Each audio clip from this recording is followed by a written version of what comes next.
So when it comes to throwing, you know, baits like my series of rock crawlers, whether it's the DD50, the brand new rock crawler, the regular 50, the original 55, or the 55 MD, one of the biggest things that I have to say that I really believe people do wrong when it comes to cranking is not burying their retrieve enough. I mean, I know from my years of being in this industry, I remember a quote that Jimmy Houston made many years ago. I mean, he's like, a lot of people just look at a crankbait as an idiot bait. You just throw it out there and wind it in.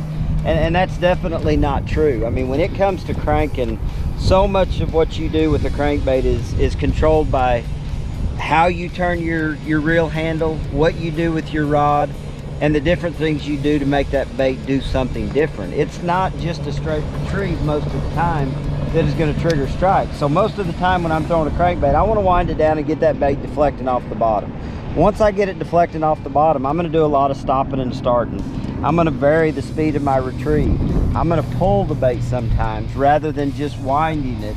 I'll stop it and actually pull it, and then stop again and vary the retrieve. And then once you figure out what it is the fish wanting to retrieve, that's going to be the key. Whenever you're fishing, you know, different contours and different types of bottom structure, sometimes the bottom structure works for you. I mean, when you're fishing bigger, chunkier rock, just the bait deflecting off the rocks will create strikes sometimes.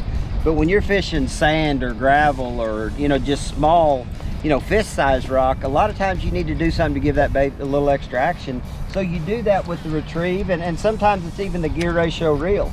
If I'm throwing a crankbait early in the spring, I'm typically throwing a much slower reel. I'm throwing a 5-to-1 gear ratio reel.